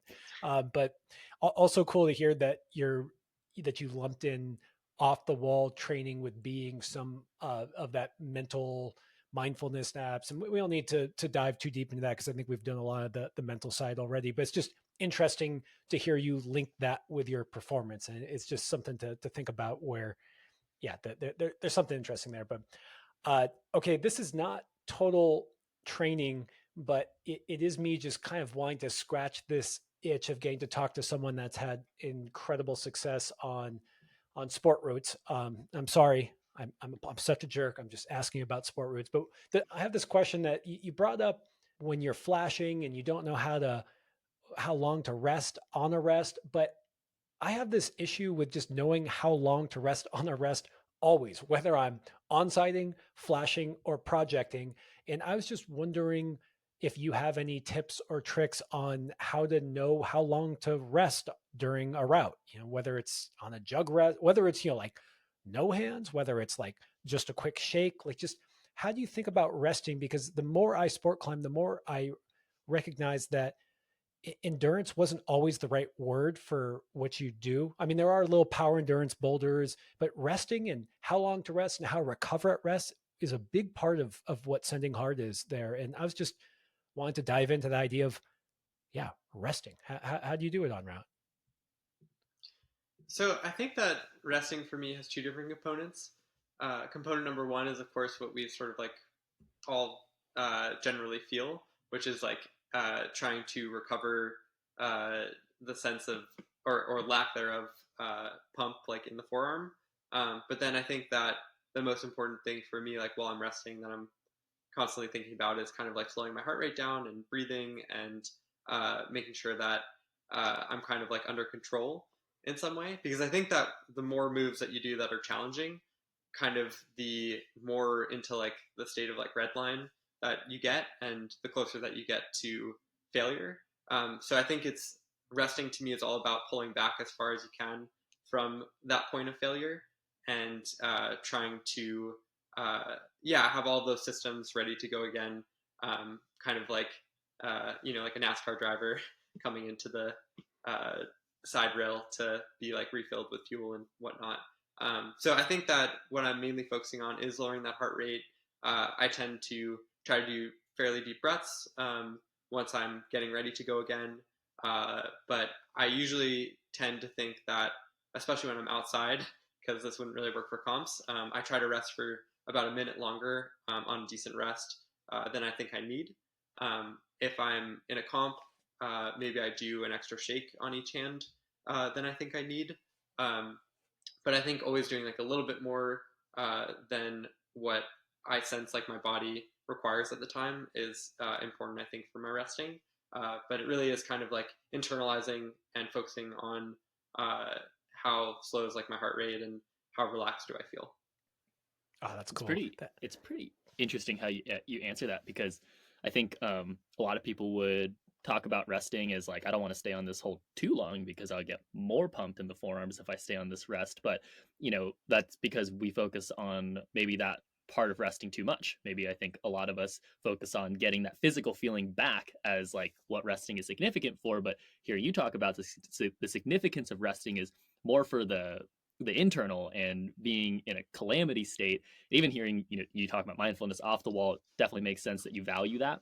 Well, Jesse, I did love what you're saying about just getting yourself back under control. And I think that's where that breathing thing is really important. I want to keep on ticking off questions I always wanted to ask someone like you. And this is probably more outdoor oriented, but when you're projecting something, what do you do if you reach this high point and you're just stuck at like and let's not say it's a crux move that you've never done. Let's say you're pumping off, you're at like the last boulder problem and you keep coming off at the same spot. Like, how do you tackle that when you have a project where you just have this high point that you can't get past? Yeah, so I think that step one is sort of like identifying like why you're coming off. I think re-examining moves, even if they feel easy in isolation, is always something that I think to me separates like the best outdoor climbers from the great outdoor climbers in some way. That even on like easier climbs, like there are five different ways of doing a move, but what's like the most efficient way? And I think that even if it's like your project and you've been trying it for a while, there still might be a lot that you have to learn on it, even if it feels like you're dialed in as much as you can be. So I think rerunning sequences is always helpful. Trying different methods is beneficial no matter how long you've like been trying a project for. Um, that said, if like you're kind of like coming off uh, because the move, not because the move is too hard, but because maybe you're pumping off or maybe powering down, which I guess are two different options. The pump side, I would say that for me, um, finding like micro rests, maybe milking other rests below that is definitely important. Um, Finding opportunities to just like breathe and like lower your heart rate, even if you're in between moves, is important. And I think playing with that throughout the route kind of tends to benefit me in that last move. Like I think that a lot of the time it's like, oh, I'm just like falling because uh, this move is like a little bit challenging for me. But like really, every time you fall on like sport route, it's like the culmination of all the moves that came before then. So trying to be as optimized and efficient as possible on all of those other moves is really important. But if you really do feel like you're like really locked in and like you have everything on dial, then I would say like starting to just like link more moves. So if you're able to link from draw 7 to draw 8, but not from draw 6 to draw 8, then start at draw 6.5 and see if you can go to 8, and try to do as many of those links as possible, um, while maintaining uh, the idea that maybe some things could be changed, both in like quick shakes and rests, and always being willing to like play with that idea. Good stuff, man. Okay, well, Jesse, I got another question. In that same vein, maybe you're not pumping off. Maybe you're just getting stuck on a crux move. Where you're just can't do the move. How do you start breaking apart a crux that is stopper for you? I think that overall it kind of comes down to, yeah, once again, like identifying what the challenge is on the crux. Is it truly like a physical thing? Is it that you're doing the crux wrong? Is it that mentally, like you're really high above your bolt and it's like a little bit scary to kind of commit to the move? All things that like I've experienced and have watched others kind of go through. And I think that kind of the remedy, of course, is like different depending on which like ballpark you fall under. I think that I would tend to approach cruxes uh, in a way that I'm trying them in a lot of different ways. So just like in a comp, like you have like option A, option B, option C.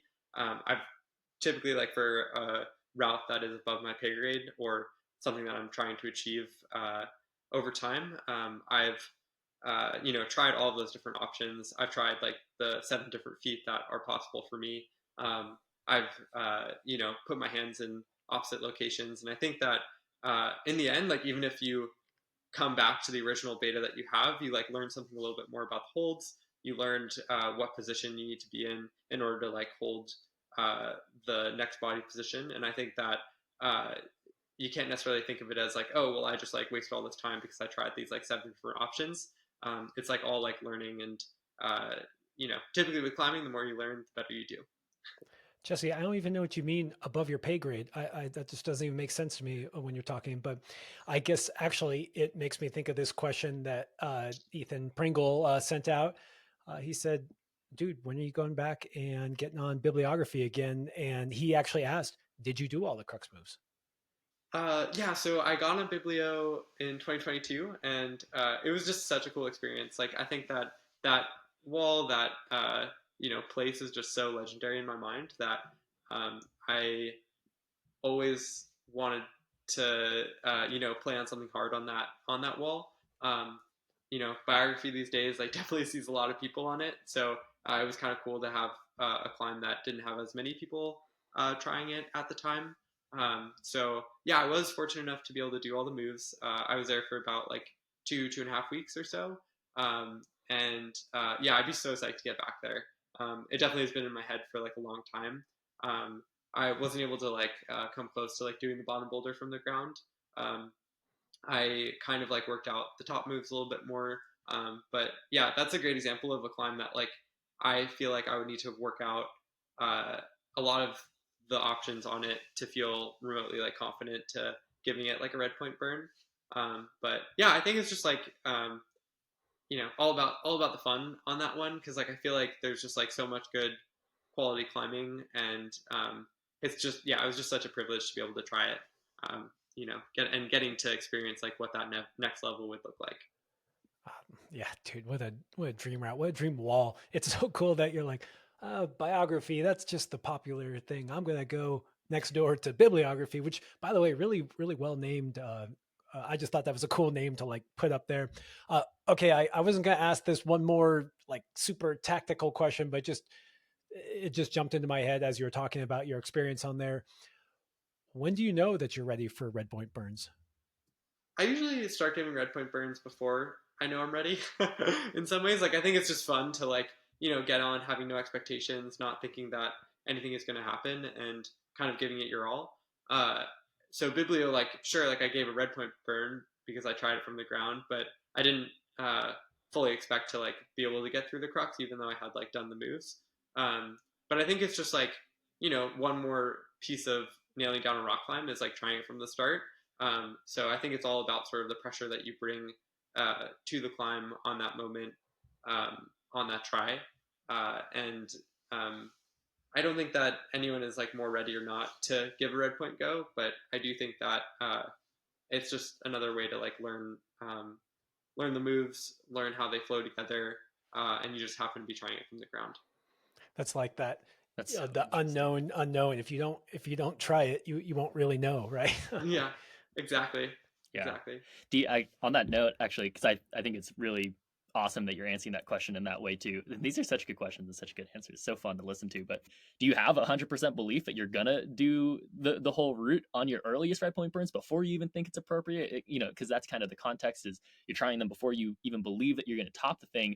But do you believe that you're gonna top the thing? And does that come first, or do you have to start convincing yourself to just believe anyway, and then things kind of just fall into place? What's the chicken or the egg there? I guess.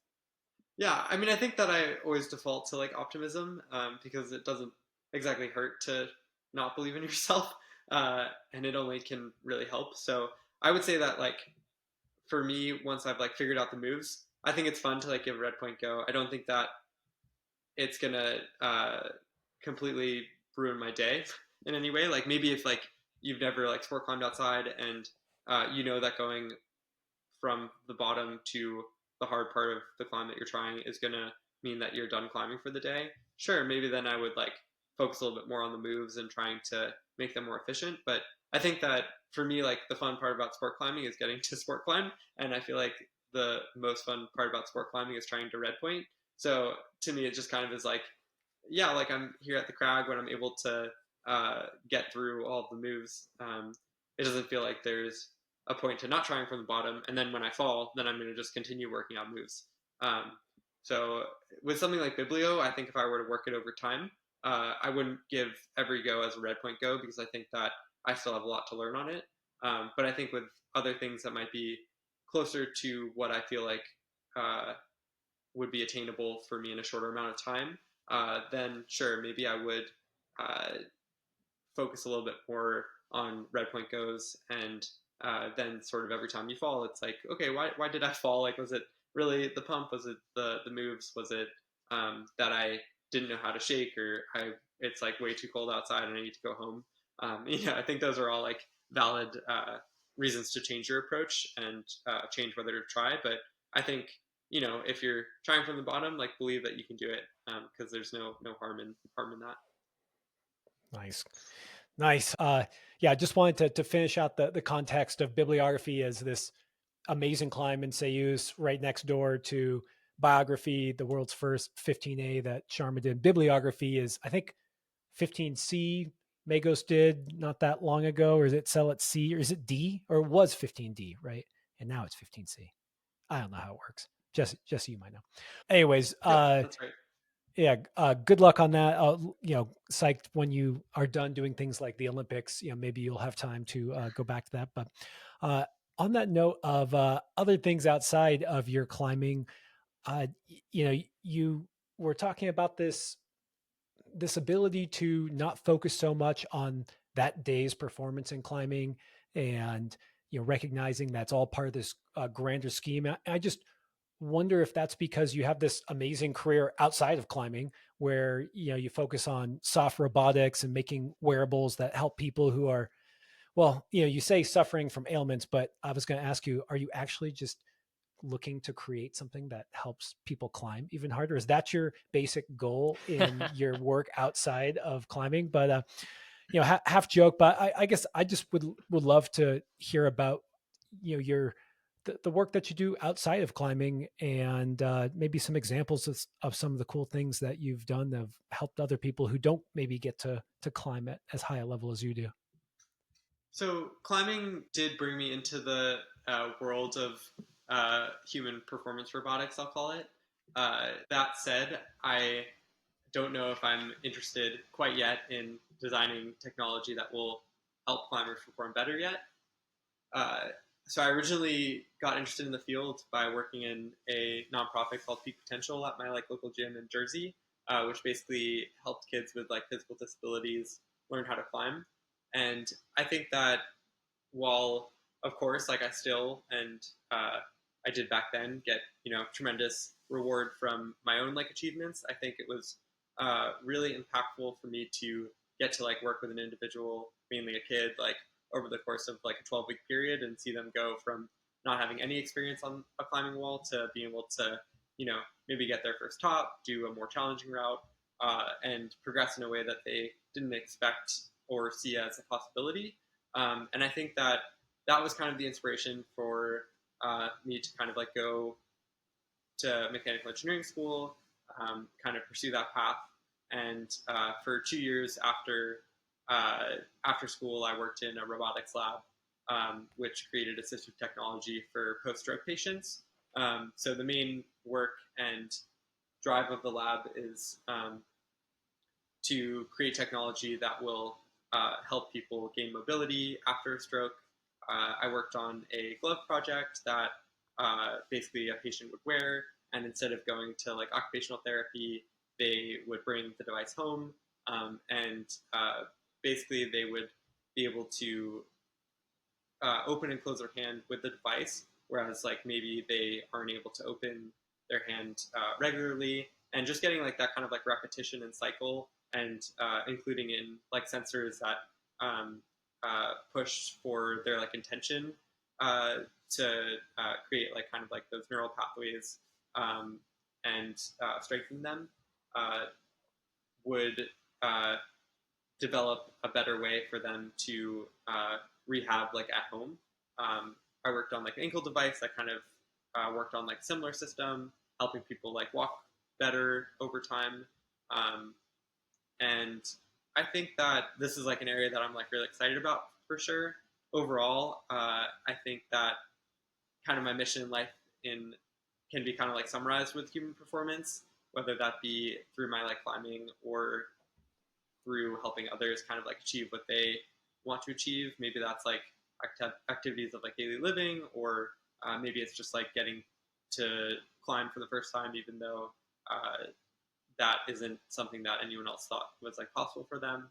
Um, so I think that climbing technology is definitely exciting to me, and pushing the sport in that way is cool. Overall, though, I think that the idea of just being able to create technology that benefits someone on a day-to-day basis is really meaningful for me. And I So still those, work in that lab to this day, part time. yeah, so those gloves for stroke victims won't help me on my projects. This thread of human performance is really interesting. And we made a comment when you were talking about your training, where this idea of like, when is it okay, or how much should you fail along with success? And I always think that the best kind of training and understanding of human performance scales. So, the training that someone does to learn how to walk is going to be different from someone who's running 100 miles, but in some ways there's principles that are consistent in them and that you should be able to apply them all across that spectrum. And that's how you really know you have something there, is when you can use that same understanding to help someone take their first step versus their, I don't know how many steps you take in 100 miles. But I guess the question there is, have you learned anything from both working with kids, working with people who are struggling with these ailments that you're helping create devices to help them along? Is there anything that you've taken into your climbing? Maybe it's not how to make your index finger that much stronger. Maybe it's some different underlying principle that just helps you when things get tough. I think the underlying principle to me is like kind of like optimism still, which is funny when we're talking about like technology, but in a lot of ways, like believing that you can get better, that you can climb a wall. Like I think that these are things that people kind of like maybe lack when they're first coming into the sport. Like, parents of a girl like in a wheelchair, like, oh, like climbing isn't something that this person can do, but bringing them into our program and then like getting them to try out climbing and showing them that it is, that that hopefulness like kind of comes back about like what they're capable of. And in the same way, like I think that there are stroke patients on either end of the spectrum that some of them have been working through this for many years and haven't gotten better. Some of them have just sort of like recovered from the initial side effects of the stroke. But I think overall, like I think that yes, technology is amazing, but it's about also believing that it will help you. That ultimately like kind of makes it impactful. I think it's cool that you're talking about optimism as, something that people forget to kind of take into sports or like into a new thing, but it's actually something that I see common in really experienced individuals as well, where we kind of forget that optimism might be the leading domino in everything that we do. It's something that's been very significant in this entire conversation that we've had. You almost root that kind of optimistic thought process, that perspective in every single answer that we're kind of asking you about. And that's pretty significant that it shows up all the time. I'm learning that is maybe that is the lead domino mindset in entirety, and I'm definitely going to take that into my coaching as well. Okay, well, I'm gonna grab it back to the optimism that you just spoke about. You've been pretty public about your battle with ulcerative colitis and kind of your extreme ups and downs. And it's easy to talk about optimism, but I'm kind of wondering how you handle staying optimistic when things are down. And it's one thing to tackle whatever issues you're having and just tread water and just say, okay, I'm just going to show up the next day. But still having your sights set on the highest stage, things like the Olympics or just human performance, again, performing at your highest level. How do you keep that optimism? Or do you have any advice for those who are going through extreme ups and downs and, doing more than just treading water, but still shooting for the stars? Yeah, so maybe to just start answering that question, there was this idea of me as a kid, I think that I would often be presented that, oh, you're just like that happy kid that like does comps and usually like can do well if he has a good day and I've seen you win before and yeah, you're just like always smiling, always happy. Like I think that even like announcers like in competitions, I would get that quite often, and even to this day, like sometimes because like yeah, like I love smiling like when I can in competition, but on in reality, like am I like that every day? No, for sure not. Like I get upset, disappointed in competition and training, and I think that optimism is not something that I always maintain, and I don't want people to get the wrong idea that it is something that I'm always, just like happy-go-lucky kid who, yeah, is able to get what they want. But the reason why I sort of bring that up is because I think it's something that is required to be practiced and something to be like mindful of in a lot of ways. Because I think that optimism ultimately is a tool rather than something that is just an emotion that you need to constantly feel. To kind of get to your other question, maybe you could just rephrase it one more time. Well, I mean, first of all, that's just wonderful that I think both me and Tim have talked about this where people think of us as really happy go lucky people, but that, that's kind of a choice that you put forward. Like, do you want to be the kind of person that is always has a cloud over their head and that's how you're seen? Or do you want to be the kind of person that's looking for the sunshine, going for it, like someone who's fun to be around. So I just like that way that you clarified it. But so this is what my next question is really the next layer on that is you just said that it's a choice.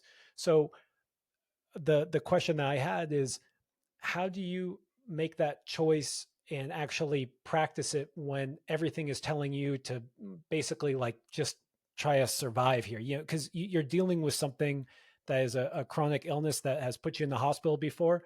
But again, your optimism isn't even just like, and I just hope I will be okay tomorrow. You're still shooting for the stars. Like, and I just find that really inspiring that, and even if it is a choice to me, how do you keep telling yourself that when you were like literally laying in a hospital bed, like how do you go from that to qualifying for the Olympics, and what's that self-talk like?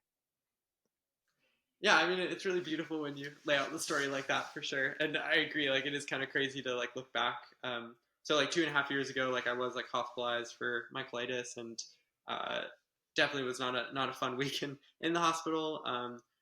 But even then, like uh, I and this was like during COVID, so it was like pretty depressing time to be in the hospital and uh, yada yada. We can go on, but I think that even back then, like I was like like as soon as I was able to stand up and walk around, like even though I wasn't able to like leave the hospital because like my condition was still bad, like I was like playing with like doing pull-ups on like some of the hospital equipment, or I just think it's like small steps that like, okay, like I'm not going to be in my top physical performance like right now, but what can I do like in the body and the place that I'm at?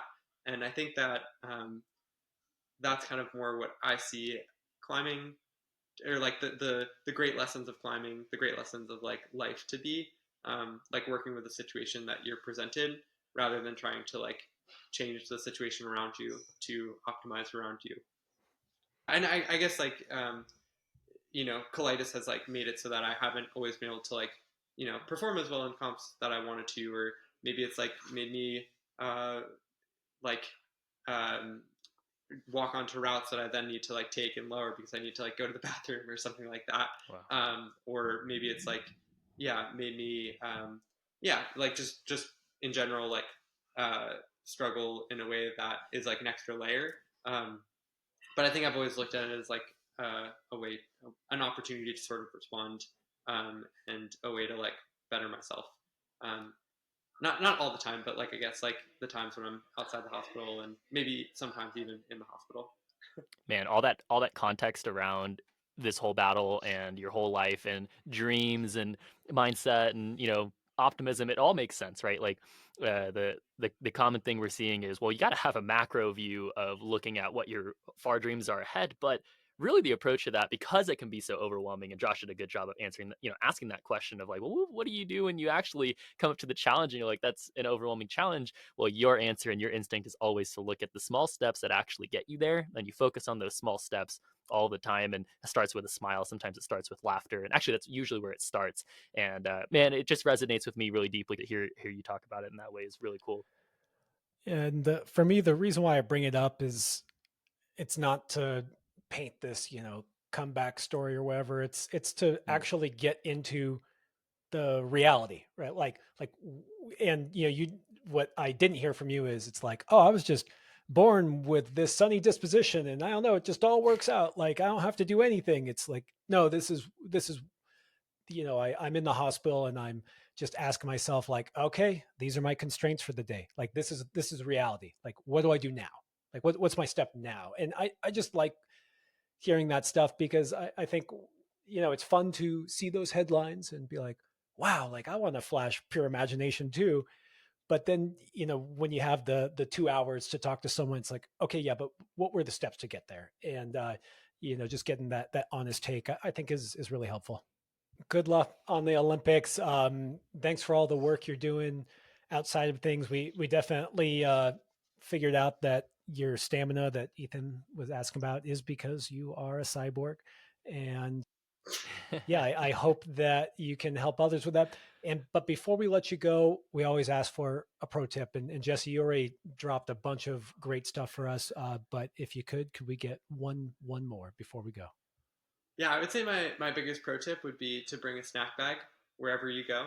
I think that snacks are what make the world go round, and I think there's nothing worse than ending a session early or being a little bit of extra grumpy because you don't have a snack with you. What's your go-to? What's the favorite snack of Jesse?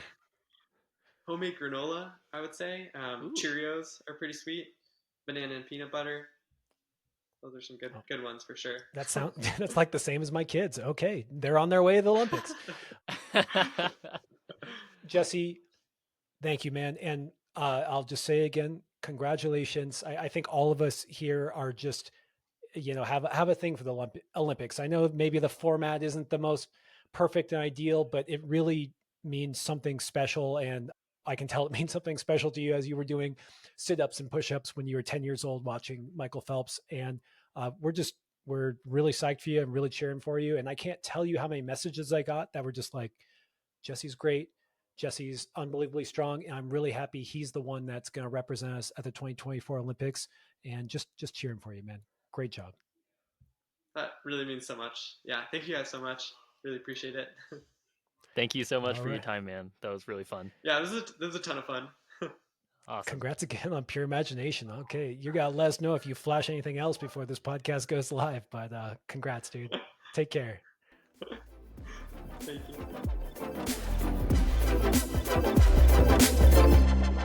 Thanks for tuning in. If you'd like to learn more about Testpiece climbing, you can check us out at testpiececlimbing.com and even book a session with one of our coaches.